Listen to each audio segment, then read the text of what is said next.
I got to the point where I was like, journalism, I started questioning my whole career and my purpose. And I was like, did I do it because my mum wanted me to do it, or did I want to do it? And you have a bit of an identity crisis through it all.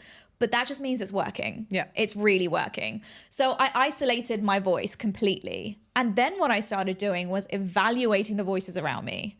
So the 5 closest people to me, you know, they say you are the average of the 5 closest people to you. Okay, who are they then? Let's actually identify them, and let's actually recognize if they're a positive influence on my voice, if they are guiding my voice, enhancing my voice.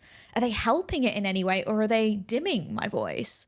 And so that's what made me really identify the people. And then for me, it was just elimination, you know, and I had to be pretty cutthroat, because I'm like, this is me. This is my nucleus. I have to protect my voice at all costs. And I don't think we think of it that way. No. And when I interviewed Gary Vee, I asked him about that. And I said, so how did you find your voice? And, you know, how would you share with other people that they can find their voice? And he said, you know, I found my voice in the trenches of other voices.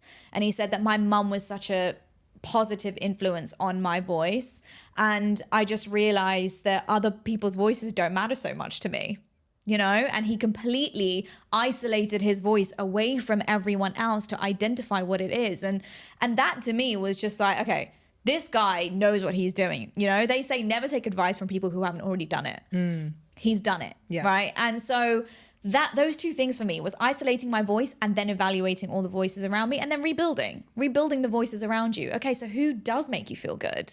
Who does enhance your voice? And then that started to beef out the skeleton a bit of what it is that's truly me. And I think that that's what finding your voice is. And by the way, it's an ever evolving journey. It is, I can't sit here and say to you, yeah, I found it, I've mastered it 100%. No. It changes every single day. And sometimes other voices outgrow you too. You know, we talk about friends outgrowing, and like you just meet each other at a certain path, and then you kind of amicably go your different ways. But that's how I feel about certain voices as well. And I just wish people saw our voices as external beings, and not just a default within us. I think this is so powerful, and a really interesting thing for people to do. And when you were kind of talking about the isolation piece, I was thinking in my head, this is going to be quite difficult, because you're in the world we live in, like no one lives in their own lane without any external stimulation.